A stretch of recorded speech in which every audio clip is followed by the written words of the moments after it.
met at church. I noticed this nice little lady walking down the aisle at First Baptist, and she had these two cute little girls, and she always had the CSI shirt on that she wore all the time. I didn't wear it all the time. Like, well, she likes the police shows or something like that. So anyway, I thought she was kind of cute, but I didn't really know anything about her. It was at church. The first time I remember meeting him, he came up to me and asked me about a friend of mine's brother, and Someone I'd met earlier, yeah, and he had my friend's brother was coming to First Baptist there for a little while, and he stopped coming, and Matt was wondering if he was okay, and so that was the first time I remember meeting him. Mm-hmm. Then you got meningitis after that? Yes. So then I had asked her, so, how's your meningitis? Are you feeling any better? And as she was answering the question, I thought she was kind of checking me out, to be honest. So false. So false. That's the way you tell it. I think that was the beginning right there. That's how he tells it. That's not how it actually happened. He came up and asked me how I was doing. Yes, that part is true. And because I didn't really know who he was, I'm like, and you are, because I couldn't remember. And then from there, we decided to talk some more. We got to know each other a little bit better. And later on, I found out he thought that I was flirting with him by asking, and you are.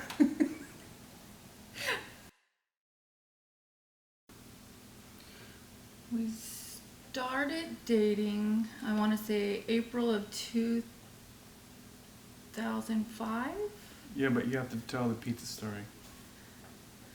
That was the beginning. The pizza story.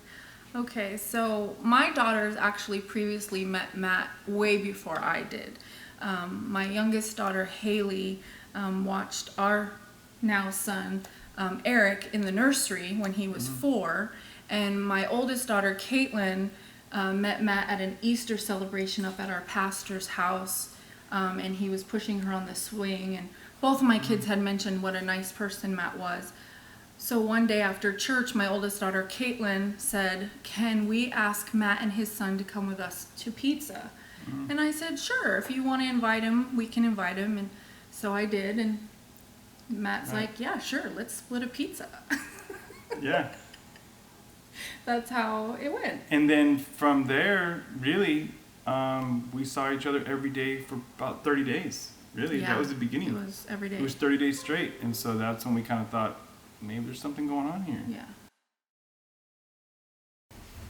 So for our engagement, pretty much planned on doing it at the beach because she loves the beach. So it was tricky because I wanted it to be a surprise, but there's a lot of coordinating when you do that kind of thing. So I think it was Eric's idea that we go camping or something. It was Caitlin's idea. Caitlin's idea. So Caitlin's thought, hey, you guys should go camping. And I said, yeah, let's just go camping. And so I told her, I think just you and I should go. And so that kind of gave me an excuse to go to the beach. And I don't think she had any idea what was going to happen. No, it was actually during a really tough work week. I remember sitting outside my house saying, I just need to go to the beach, because I grew up on the East Coast where that was my life. I was a beach girl all the time, so I love the beach. And so I remember saying, I just need to take a break. I need to go to the beach. And I think that's when my daughter suggested, that's your time, you know. And so he took me to a beach, was it in Monterey? Carmel, Watsonville, somewhere around there. We had a fire going, and we just were talking, and then out of nowhere he got down on one knee and proposed, and I said yes, and then I made 1,000 phone calls.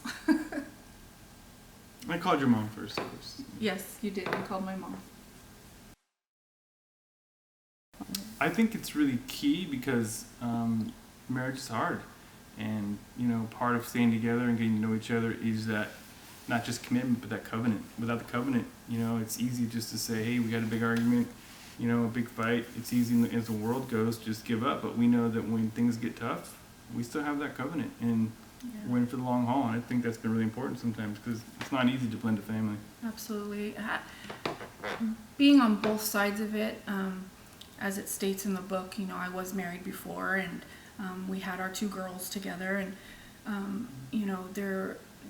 it wasn't really a dysfunctional marriage, but seeing now with my marriage with Matt, you know, Jesus has to be the center. Christ has to be the center of everything, of every choice, or else, like he just said, you know, it's easy just to throw in the towel. Because if I'm going to be honest, there's many times during our 10 years of marriage that I've wanted to throw in the towel due to insecurities, or just not thinking I was going to cut it raising someone else's child, or whatever the case may be. And in all honesty, it has to be a pyramid with Jesus at the top. And if it's not that way, then the foundation is just going to crumble. And so that is one of the biggest things that I feel the Lord has taught me through my prior divorce, because I don't feel like I did that in my past marriage. I don't feel like I put Christ first. I feel like